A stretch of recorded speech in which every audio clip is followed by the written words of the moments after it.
Bueno, es un gusto volver a compartir en nuestro programa Punto de Partida el testimonio de Marcelo Rougier, historiador económico. Vamos a dar algunos antecedentes de Marcelo. Es profesor de historia, magíster en historia económica y doctor en historia. Se desempeña como investigador principal del CONICET y como profesor titular de Historia Económica y Social Argentina en la Facultad de Ciencias Económicas de la Universidad de Buenos Aires. Es director del Centro de Estudios de Historia Económica Argentina y Latinoamericana y ha publicado numerosos trabajos sobre historia económica, historia del pensamiento económico, historia industrial y de empresas. Es autor, además, entre otros libros, de Industria, Finanzas e Instituciones. La experiencia del Banco Nacional de Desarrollo, un libro editado en 2004. Estado y empresarios en la industria del aluminio, 2011. Qué vigencia este libro para analizar la situación bueno, de uno de los grandes empresarios argentinos como Madanes, ¿no? Hoy afectado por el tema FATE. Y La economía del peronismo, 2012. Bueno, hay un montón de libros más. Otro, El enigma del desarrollo, biografía de Aldo Ferrer. Este es un clásico. Y bueno, un libro muy necesario, por supuesto, porque es una etapa muy importante. Y este libro también que tenemos acá y vamos a compartir, es un libro sobre las empresas públicas en la República Argentina, ¿no? Desde 1810 hasta el año 2020. Es un libro muy necesario también para ver, sobre todo en un país como Argentina, que es un país que todavía no ha terminado su independencia económica. Bueno, si tenemos en cuenta que hay ciertas áreas de la economía que no necesariamente el capital privado atiende, por una cuestión de rentabilidad o por distintos motivos, por eso la importancia del Estado en esta, como ente rector también, ¿no? Cuando no hay una dinámica privada en un área, logística, finanzas, la que sea, investigación industrial, bueno, tiene que estar el Estado y esto no es solamente, digamos, un berretín ideológico, sino es algo que se ha comprobado a lo largo de la historia de la humanidad, no ya de Argentina. Hoy lo convocamos a Marcelo, más allá de este libro, para dialogar, para pensar el programa económico de la última dictadura militar, 1976-1983. ¿Por qué es importante reflexionar, sobre todo los más jóvenes que no han vivido físicamente este proceso y de alguna manera le es ajeno? ¿Por qué tenemos que interpretar bien este proceso político, económico, social entre 1976 y 1983? Porque precisamente este momento de la historia argentina es un momento clave, bisagra, que rompe con una tradición económica que ahora Marcelo le va a explicar bien, que rompe con el país industrial, con el desarrollo industrial argentino, empieza a romper muy fuertemente y esa, de alguna manera, contrarrevolución, ¿no?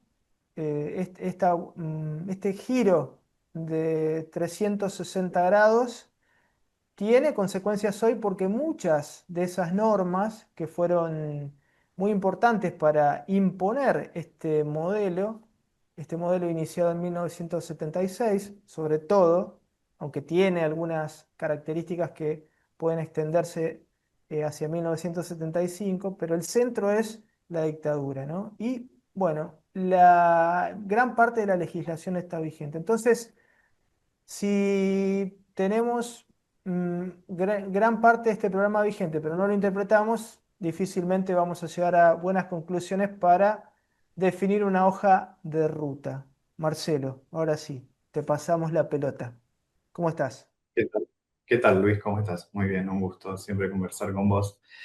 Bien, bueno, me parece que como vos señalabas, la dictadura militar implica un cambio importante, yo diría estructural, en la dinámica económica de la Argentina, de la historia económica de la Argentina, ¿no? Así como nosotros hablamos de modelos económicos, de grandes fases, de grandes etapas, y hemos charlado en alguna oportunidad sobre el modelo agroexportador o el modelo de industrialización por sustitución de importaciones que tiene origen o arranque, digamos, hacia 1930, precisamente hacia 1975-76, en particular con la última dictadura militar. Allí hay un quiebre de ese modelo y la política económica de la dictadura militar da inicio a una nueva etapa de la historia económica argentina que con sus bemoles, sus idas y vueltas, sus avatares, continúa en gran medida hasta el día de hoy.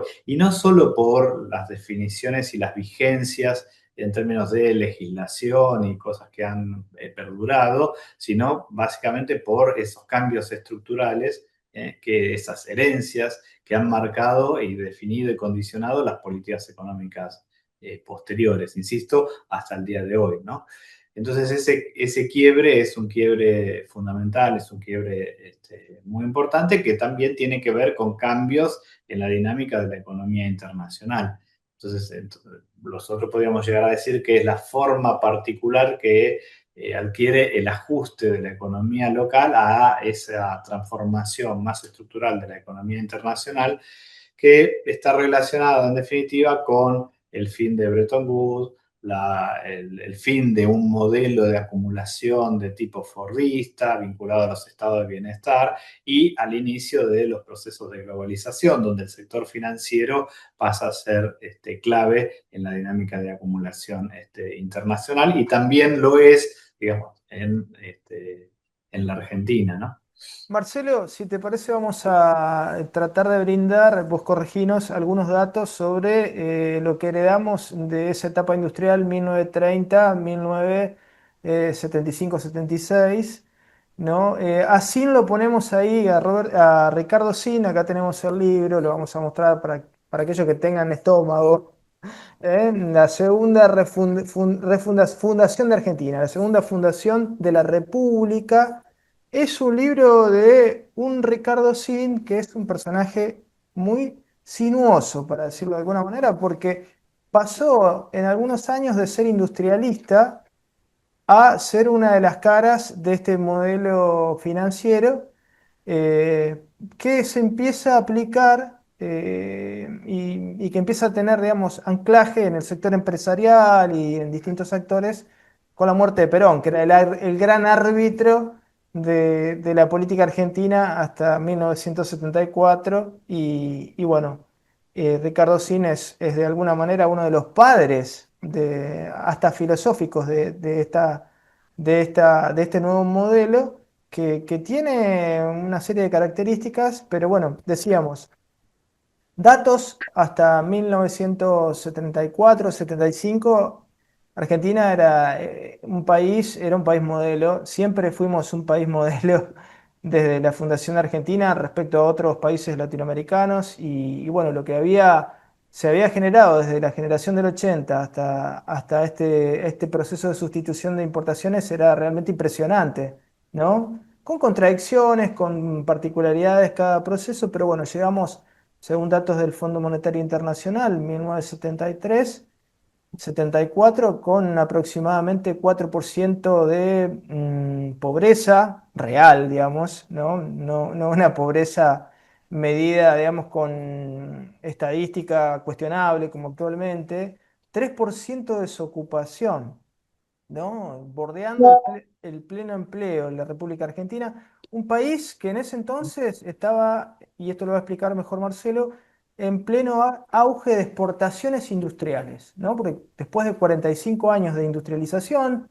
con características propias de Argentina, que no necesariamente se dieron en otras partes del mundo, bueno, Argentina ya estaba exportando al resto del mundo, estábamos exportando, por ejemplo, FATE, ¿no? Esta empresa que acaba de cerrar, lamentablemente, tenía el 8%, llegó a tener el 8% del mercado de neumáticos del Reino Unido. Increíble, ¿no? Si uno piensa en esos términos, porque los ingleses, los británicos, no eran tontos, o sea, no iban a dejar entrar.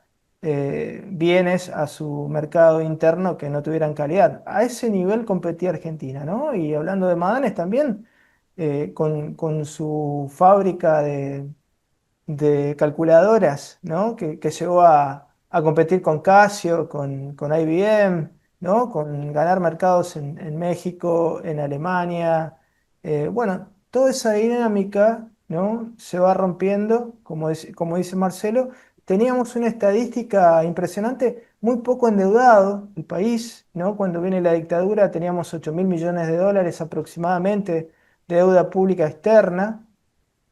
El volumen, también este es un dato a tener en cuenta, el volumen es un dato de la época del Banco Central de Onganía, pero es aplicable más o menos a esa época porque no se alteró mucho. El volumen de fondos de los argentinos en el exterior correspondía a la mitad de las exportaciones argentinas.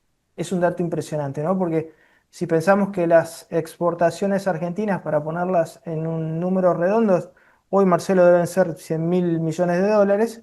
O sea, es como si hoy los argentinos tuvieran 50.000 millones de dólares afuera, ¿no? Del sistema argentino, fuera de Argentina, y no 500 o 400.000, 500.000 como tiene ahora el empresariado, ¿no? Entonces, estamos hablando de una Argentina con una clase media fuerte, con una clase media integrada al sistema científico, al sistema universitario, y todo esto se empieza a romper con políticas a partir del programa de la dictadura. Perdón por lo extenso, pero quería marcar algunos datos, Marcelo.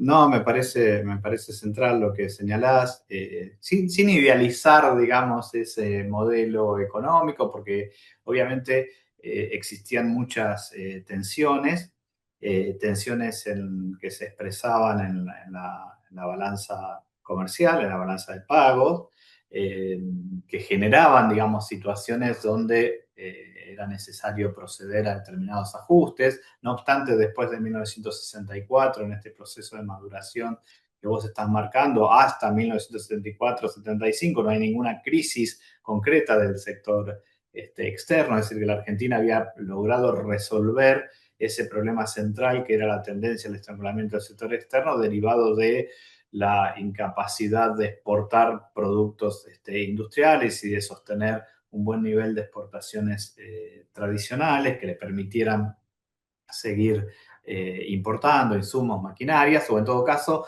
también había variado la composición de las importaciones y la Argentina importaba ahora sí equipos y maquinarias, pero también cada vez menos equipos y maquinarias. También había resuelto en parte el problema de la importación de los combustibles con las políticas de Frondizi, y más allá otra vez de las dinámicas de idas y vueltas que se fueron generando en torno a eso. Es decir, había avanzado y había madurado ese proceso de industrialización en la Argentina con una sociedad mucho más integrada. Digo, Claro. podríamos discutir las cifras de pobreza, etcétera. De hecho, hay un debate sobre eso porque las estadísticas eran muy limitadas al área de la capital y el Gran Buenos Aires y quedaba muy por afuera, digamos, lo que sucedía en el resto del interior del país. No obstante, digamos, hay muchos datos respecto a salario real, respecto a bueno, condiciones de vida, acceso a vivienda, desocupación, que esos datos son más globales, digamos, que indican, digamos, una sociedad mucho más integrada, mucho más inclusiva, etcétera.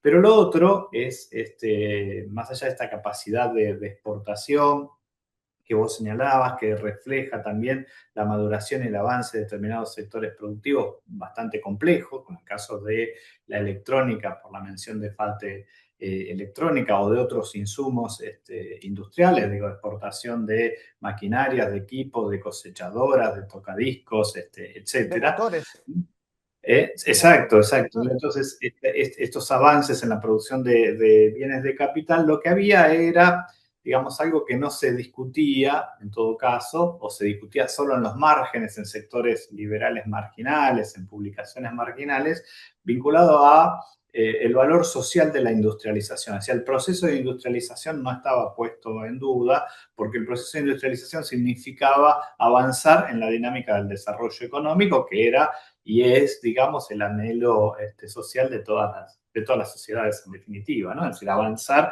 en el desarrollo económico y social. Y eso no estaba puesto en duda, aun cuando se criticaran algunas posiciones, se criticaban, por ejemplo, determinadas intervenciones del Estado o se criticaban los subsidios que se otorgaban para impulsar determinadas actividades económicas en determinados contextos, o incluso los subsidios a las exportaciones industriales, etcétera. Había como mucha discusión en torno a eso, pero eso en definitiva, lo que se pretendía era corregir en todo caso esos problemas, pero no tirar por la borda el proceso de industrialización.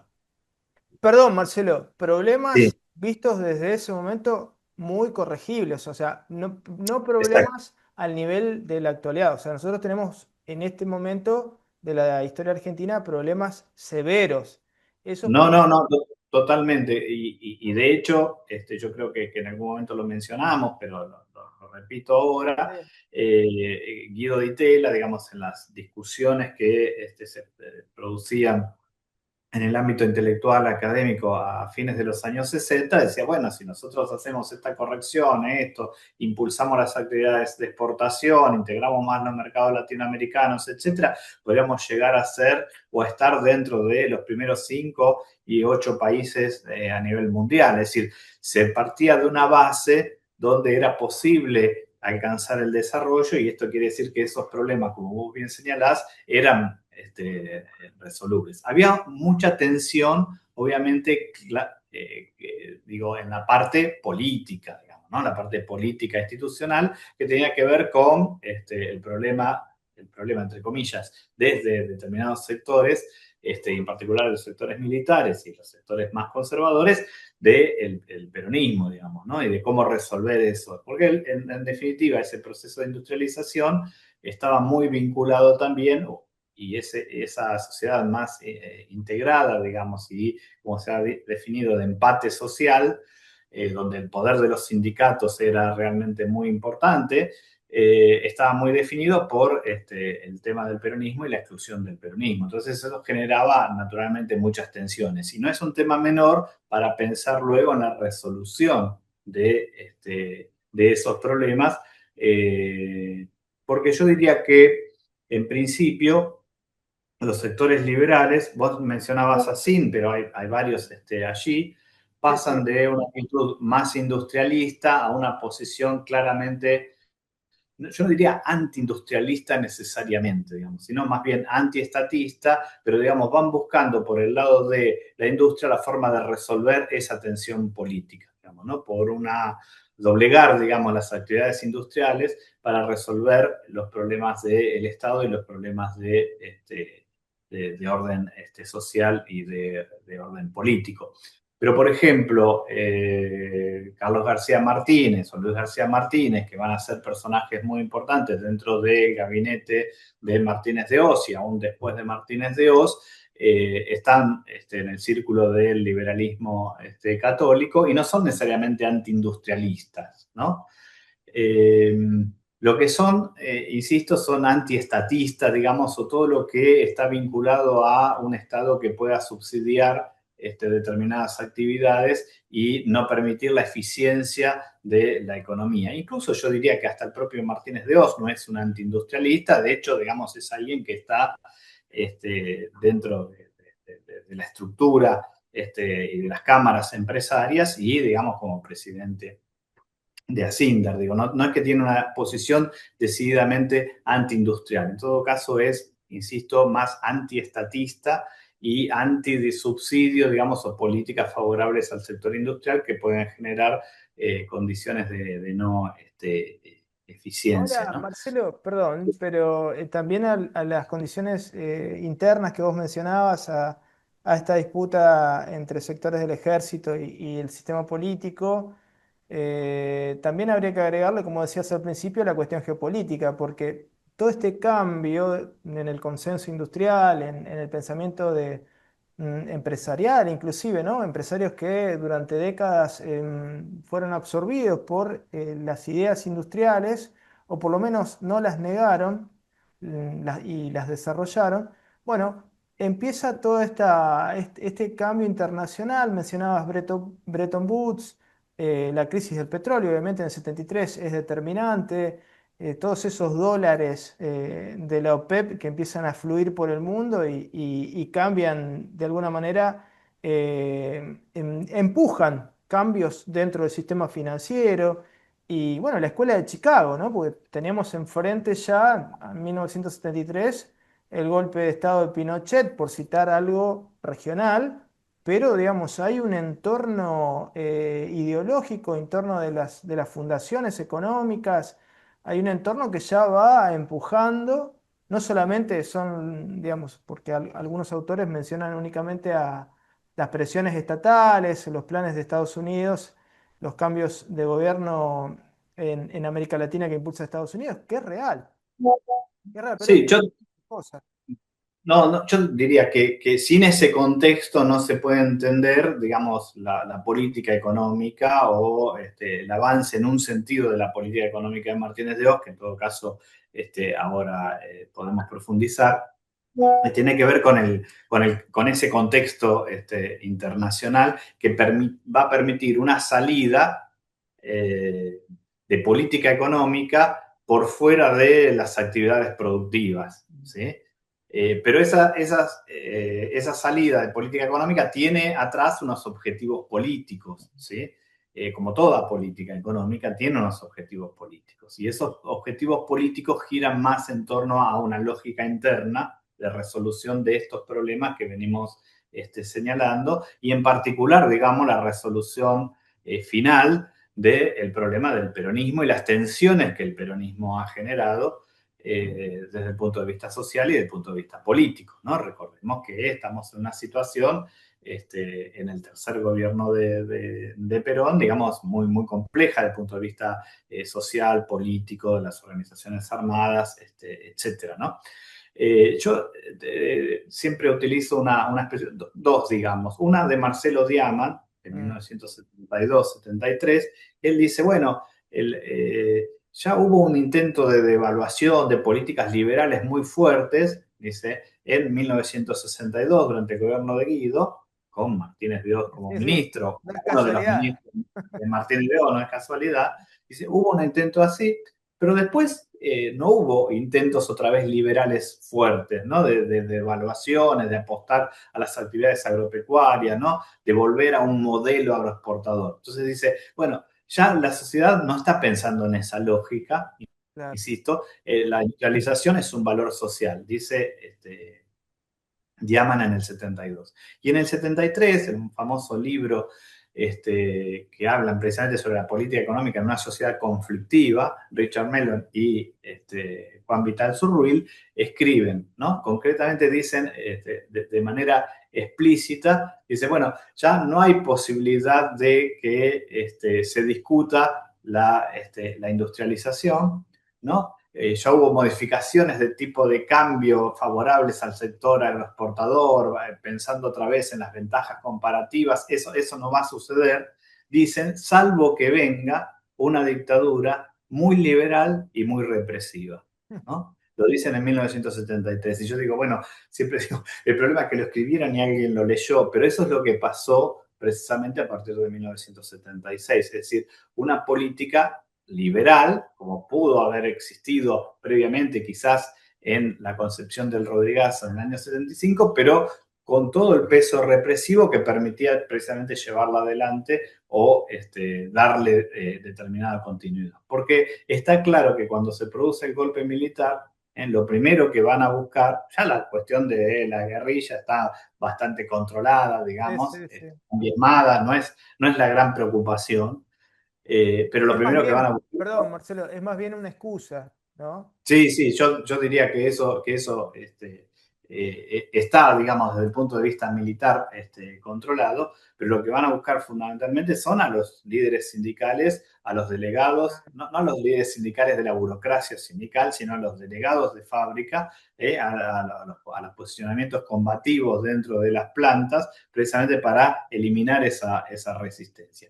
Y esto es lo que permite que triunfe lo que no triunfó con el Rodrigazo, que es una brutal caída del salario real que se va a sostener. es decir, allí los salarios reales caen entre el orden del 20 y 30% en los primeros meses y se sostiene durante todo el periodo y es una marca estructural de ese modelo que se inicia a partir de 1976 hasta el día de hoy, digo, ¿no? Unos salarios reales que están muy por debajo de los salarios reales de los que tenía la Argentina previo a 1976, o para tomar un año, digamos, que siempre se compara, es respecto a 1974. Entonces, ese es un dato muy, pero muy contundente. Ahora, esto no alcanza, digo, en todo caso, la forma de eliminar esa tensión social, el poder de veto de los sindicatos a las políticas económicas proempresariales, etcétera, que están finalmente encarnadas por el peronismo, implican necesariamente avanzar sobre el proceso industrial, sobre la industrialización, ¿no? Entonces, lo que va a acompañar este proceso de caída de salario real es un proceso de desindustrialización de la Argentina. Una caída de la participación del sector industrial sobre el total del producto, ¿no? Que también es muy fuerte inicialmente, ¿sí? Con distintos mecanismos que ahora podemos charlar, Sí, sí. eh, pero, digamos, el resultado es que la industria cae. La industria cae y además se desconcentra, se saca del área metropolitana, de la ciudad, del conurbano. Marcelo, Sí, hace unos sí. días en la charla que dieron junto a Matías Culfas sobre este tema, mencionaban algunos datos sobre el empleo, la caída del empleo industrial, sobre el retiro de la actividad del Estado, ¿no? De las privatizaciones, el inicio de las privatizaciones, bueno, cómo se reformula el sistema financiero. Hay rasgos muy marcados, ¿no? En la política de la última dictadura que convergen en la desindustrialización y en el cambio, digamos, abrupto del modelo de sustitución de importaciones. Sí, porque uno podría mirar que a nivel internacional también esto sucede, ¿no? Es decir, a partir de la crisis del petróleo, la crisis del Fordismo, a mediados de los años 70, los inicios de la globalización, la industria pierde participación en la mayoría de los países del mundo. Hay algunos pocos donde todavía avanza porque son más rezagados en ese proceso de industrialización y desarrollo o sostienen ese tipo de políticas, pero en general, digo, la industria cae. Esto es una realidad para todo el contexto mundial, pero digamos, en la Argentina este proceso, incluso se ha hablado de una desindustrialización prematura, digamos, es muy evidente que es una política deliberada en ese sentido de destruir determinadas actividades industriales, no todas, pero determinadas actividades industriales que concentran mano de obra que, digamos, esa mano de obra es combativa y que esa mano de obra tiene tensiones políticas o genera tensiones políticas y en definitiva, si querés que lo plantee más simple, esa mano de obra es peronista, ¿no? Entonces, digo, la forma de eliminar esa tensión política es a través de romper un poco con la dinámica del proceso, un poco bastante con la dinámica del proceso de industrialización en la Argentina. Y ese es, otra vez, digo, un rasgo perdurable, porque la industria cae del orden del 26% de participación en el total del producto hacia 1976 a el 23-22% en 1983. Es una caída muy fuerte en términos porcentuales, en puntos es muy fuerte, pero digo, algo similar sucede en el caso chileno en los primeros años, pero digamos, sigue cayendo hasta el día de hoy, ¿no? Con algún Ahí está. momento donde crece un poco más, pero digo, sigue cayendo hasta el día de hoy. Entonces, la distribución del ingreso, la participación de los trabajadores en la distribución del ingreso, el salario real, etcétera. Entonces, esos son como rasgos estructurales que se inician con la política económica de Martínez de Oz y que perduran hasta el día de hoy, ¿no? Claro, y, Y y que además dan un poco porque la marca, digamos, a este modelo sí, que habría que discutir y ponerle un nombre, que se abre a partir de 1976 hasta el día de hoy. Porque después uno puede decir que, claro, las políticas económicas, incluso durante la dictadura, eh, luego de la caída de Martínez de Oz, son bastante diferentes en el plano financiero, sí, indudablemente, o las políticas, hay una devaluación además importante, etcétera, o las políticas durante el gobierno de Alfonsín claramente son muy diferentes, las políticas de gobiernos menemistas son más similares en ese sentido, pero después tenemos la crisis del 2001 y las políticas económicas que se llevan adelante durante el kirchnerismo son indudablemente diferentes, entonces muchos hablan de el modelo kirchnerista, etcétera, y bueno, ni que hablar por lo que pasó después con Macri o ahora con Milei en términos de que son muy similares o siguen esos lineamientos más generales que se aplicaron en el 76. Entonces lo que tenemos son cambios de política económica importantes, pero esos no son cambios de modelo en este sentido más estructural a que los Claro, ahí está historiadores, lo mirando que, el largo plazo, ahí está están acostumbrados. lo que decíamos al principio, Marcelo, ahí está, ¿no? Perduran ciertas normas que no es únicamente, como vos decís, un tema de normas, pero si vos tenés la reestructuración del sistema financiero que ya no apalanca centralmente el aparato productivo y se dedica más a las finanzas, a otro tipo de negocios, bueno, eso perdura. Entonces, hay rasgos en un montón de áreas de la economía, la logística, podríamos hablar de continuidades en un montón de aspectos de la dictadura hoy y que obviamente que ciertos gobiernos como los de 2002, 2003 en adelante morigeraron, pero no cambiaron, ¿no? Entonces es importante entender eso para tener una perspectiva hacia adelante, ¿no? Entender cómo fue la dictadura, que no fue un proceso de muerte natural de la industria como citan algunos historiadores económicos, ¿no? Que tienen una idea más vinculada a David Ricardo, a la idea de que Argentina únicamente se tiene que dedicar a sus ventajas comparativas. Y bueno, eso evidentemente influye, porque decir que la industria murió de muerte natural, con todo esto que explicaste, que fueron políticas activas de un gobierno o de varios gobiernos a lo largo de la dictadura, no es algo real, digamos, no es algo empírico. Entonces, entender desde esta matriz lo que sucedió, Marcelo, como para cerrar. Claro, ahí se discute a veces está perfecto lo que sí, se discute a veces en la idea del agotamiento de la ICI, ¿no? El tema es, como vos bien señalabas, que ya esa ICI no es la ICI. La ICI, cuando se la plantea de ese modo, es una caricatura de la ICI, de una economía cerrada, ¿no? Fuertemente subsidiada. Por supuesto que había algo de Claro. esto, pero digamos, también había capacidad competitiva, eficiencia, capacidad exportadora, etcétera, y desarrollo de sectores más complejos, que son los sectores que rápidamente caen con las políticas de apertura o con las políticas financieras de la dictadura militar, ¿no? Entonces la industria no solo cae, sino que además se transforma en una industria mucho más simple, productora de commodities, las exportaciones que se mantienen son de commodities básicamente. Eh, Vos fíjate, vos señalabas con claridad lo de FATE, lo de, bueno, la producción de neumáticos, pero sobre todo la producción de electrónica, eso desaparece, Tal ¿sí? cual. Y en realidad del grupo Madames lo que va a ser exitoso es la producción de aluminio, ¿sí?